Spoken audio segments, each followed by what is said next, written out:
Hello guys, samahan niyo ako sa labas. Magdo-Dora Explorer tayo. So, magpapalinis ako ng ngipin. So, dumaan muna ako sa milk teahan. Bumili ako kasi sobrang init sa labas.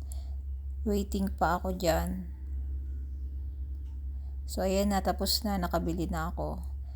Pumunta ako kanina sa isang dentist. So, sarado na sila kasi lunch break nila. So, nag-decide ako na wag nang antayin kasi matagal.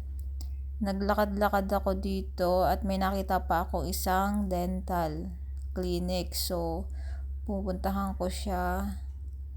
So, actually yan, dinadaanan ko is park yan ng Chayi. Maganda siya. So, maraming nakatambay dyan.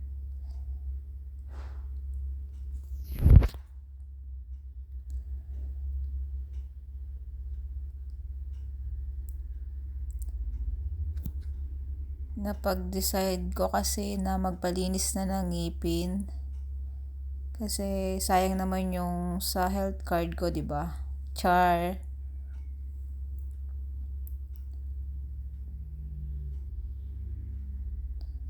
So, ayan nga, mahaba-habang lakarin to. Pero nakita ko na dyan yung dental. Kaya sabi ko, punta ako doon sa nakabilang kanto.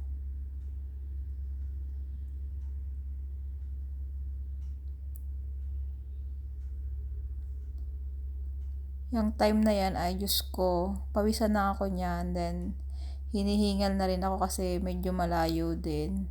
Pero, carry lang. Kasi nalilibot ko yung mga puntaan. Then, tumawid ako dyan para marating ko yung dental. After niya, narating ko na yung dental. Then, pumasok ako sa loob. Then, sabi naman nila is walang doktor. So, nag-appointment na lang ako. Ang aking appointment ay Tuesday, 9 a.m. So, decide na lang ako umuwi. Babalik ako ng Tuesday ng 9 a.m. Tatawagan daw nila ako. So, naglalakad na ako niyan dyan pa uwi. Ang init mga besh.